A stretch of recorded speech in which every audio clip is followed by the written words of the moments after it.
Avdiivka has fallen. After 7 years as a linchpin of Ukraine's eastern front line and 5 months of intense fighting, the fortress city is no more. Russian forces swept in and raised their flags last month after pummelling Ukraine's brave defenders into submission and forcing them to retreat. That Kiev's men held out so long when they were short of men, armour and ammo is a testament to their fighting prowess. And the casualties they managed to inflict on the Russians are staggering. Tens of thousands of men dead and injured, thousands of tanks and armoured vehicles lost.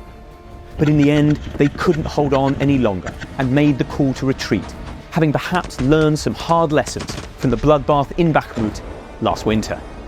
Here, we give an account of how the Ukrainians held the Russians off, the units involved in the fighting, and help explain why, in the end, the city had to be abandoned.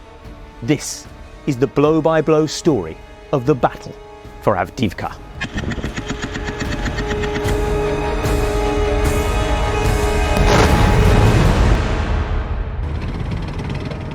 The assault began in early October last year, just before Ukraine's counterattack had finished winding down, with the aim of catching the defenders off guard. Huge Russian armoured columns advanced on the city from the north, west and south, hoping to pin the defenders inside and surround them with a pincer movement. Two main obstacles stood in their way. In the north, a huge industrial site that, in better times, was used to produce coke for steel making and resembles the Azovstal steel plant in Mariupol. This guarded both the main supply road into the city and the main railway line. In the west, it was an expanse of flat, open fields which were laced with mines and covered by Ukrainian suicide drones, artillery and anti-tank launchers. Stationed at the coke plant were a hodgepodge of Ukrainian units, including the 110th and 31st Motorized Brigades, the Special Presidential Brigade, the 1st Tank and the 129th Territorial Defence, backed by the Shadow drone unit. In the west, watching over the open fields were more elements of the 110th and the 53rd Brigade. On the attack was the Russian 6th Combined Arms Army, made up mostly of units from the occupied parts of Donetsk and Luhansk, pitting Ukrainians against their own countrymen. The first Russian attacks were concentrated on the north and west and ran hard up against the Ukrainian defences with devastating results. During one attack alone, Putin's generals threw 500 men and 50 armoured units, both tanks and fighting vehicles, at the 110th. But the assault quickly turned into a massacre as the tanks were shredded by mines, artillery and anti-tank weapons, prompting a full retreat. Meanwhile, the Presidential Brigade inflicted similarly punishing losses on the Russian tanks and armoured vehicles trying to attack the coke plant. These attacks continued throughout October, and by the end of the month, Russia had made little progress. Attacks on the coke plant had managed to capture a slag heap, a strategic spot as it has views over the northern part of the city, but little else. And attempts to storm across the open fields to the west had met with no success at all. In fact, they went so badly that Russia never repeated them again at this scale during the rest of the battle. As fighting entered its second month, rain set in, making the terrain boggy and difficult to traverse. That, combined with the heavy losses Russia had sustained in the early weeks of the battle, meant the fighting slowed down significantly. And that allowed Ukraine to reorganise its defence. In the north, at the coke plant, the scattering of smaller units were withdrawn and replaced by the mighty 47th Brigade. This unit was equipped with the best of the Western gear supplied for the summer counter-offensive and had led attacks on the thickest part of the Russian line in the south. They were fresh off the battlefields, blooded in and ready for more action. Their arrival allowed the 110th to reposition itself to help hold off the Russian attacks coming from the west and the south. The 59th Brigade was also brought in to help defend against attacks from the west. To cope with the mud, Russian troops were ordered off their vehicles and told to advance on foot, with predictably terrible results. In places like Krasnohorivka and Stepove, near the coke plant, Bradley fighting vehicles and Leopard tanks wielded by the 47th made short work of the advancing formations. Meanwhile, in the west, the Russians were getting so badly beaten up that they resorted to sending armoured vehicles loaded with explosives at the Ukrainian lines. But that tactic failed dismally for the same reason their armoured columns couldn't get through. The area was laced with mines. The one place the Russians did have success was in the south, which was being defended by the overstretched 110th. Here, Russian tanks and troops managed to fight through swarms of Ukrainian suicide drones and capture a small industrial zone. Though it did not seem so at the time, this southern route into the city, which was less well defended than the key northern coke plant, would become pivotal to Russia seizing full control. After a lull in the fighting in November, the Russians picked up their attacks again in December. The 47th was still dug in at the coke plant and were being assisted by the 67th Brigade and Ukrainian security services. To the west, the Russians had all but given up, meaning this front was left in the hands of the 53rd and the 59th Brigades. Meanwhile, the 110th was sent to focus on the south, where the defences were starting to crumble. The coke plant came under heavy pressure towards the end of the year, both from ground attacks by Russian troops and bombs dropped from the air. Despite this, the 47th and their support units managed not only to hold off Russia's assaults, but also conduct limited counterattacks of their own, driving Putin's men back. Russian vehicle losses remained high, as they were hammered by Ukrainian FPV drones.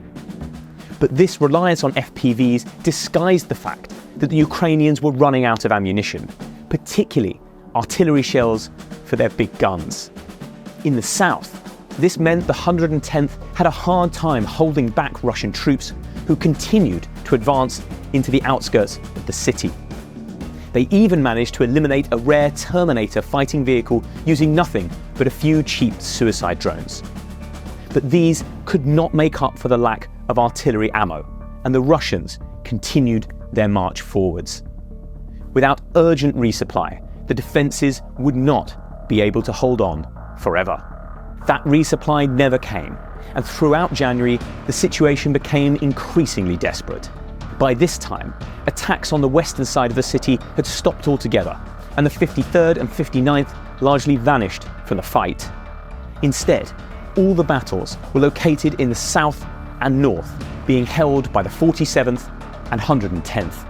It was in the north, where an incredible firefight unfolded between two Ukrainian Bradleys and a Russian T-90 tank, one of the most modern fielded by Putin's armies. Incredibly, despite not being designed to take on a war machine of that size, the Bradleys managed to disable the tank and send its crew fleeing. One round from the Bradley's main cannon seemed to strike the tank in a weak spot between the turret and the hull, causing it to spin uncontrollably. But this one firefight masked an uncomfortable truth. Slowly but surely, the Russians were gaining ground. The major breakthrough came towards the end of January in the south, when Russian troops managed to get into the city by crawling through tunnels underneath the streets.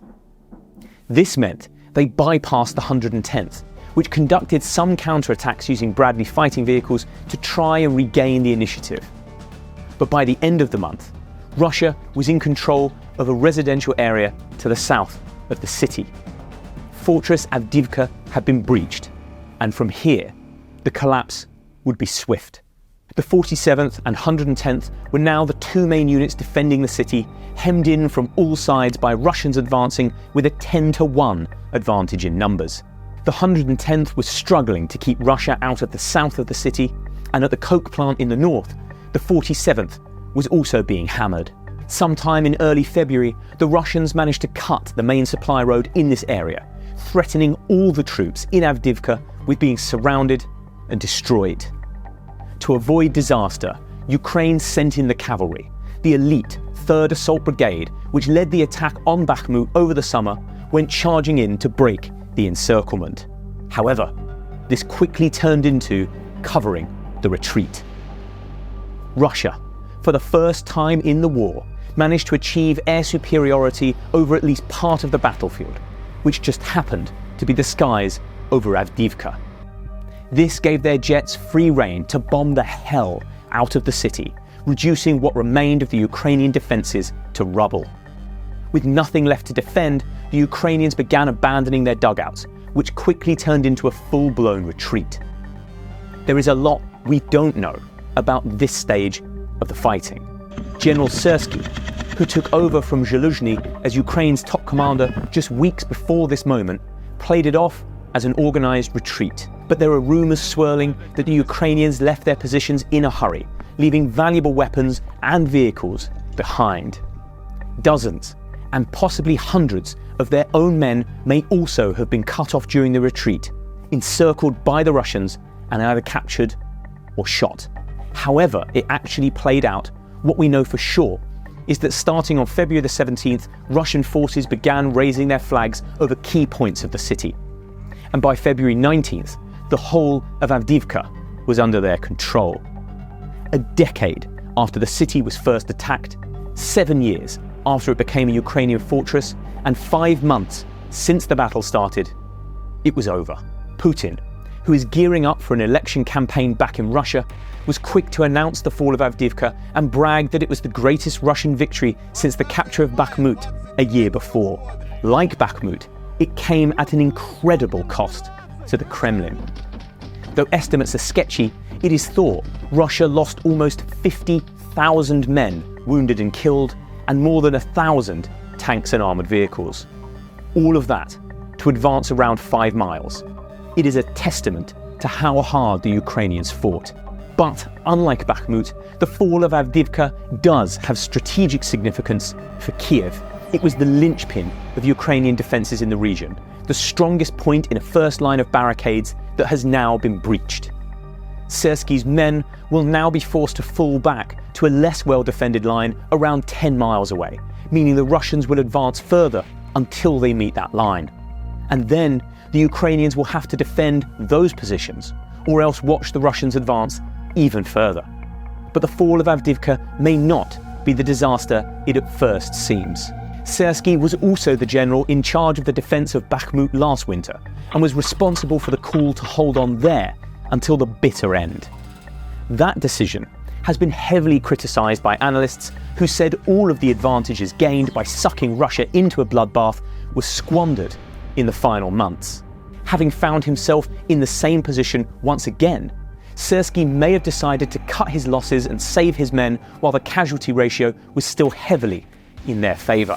Freed up from attacks on this small city, Putin's men are now massing for more assaults all the way up and down the Ukrainian front line over the coming spring and summer. Syrsky will be hoping to put dozens of Avdiivkas between them and their ultimate goal of tearing Ukraine apart as a state. Russia may have far more resources than Ukraine, but they are not limitless. How many more times can Putin and his army repeat the bloody feat that captured Avdiivka before they break? The Ukrainians intend to find out.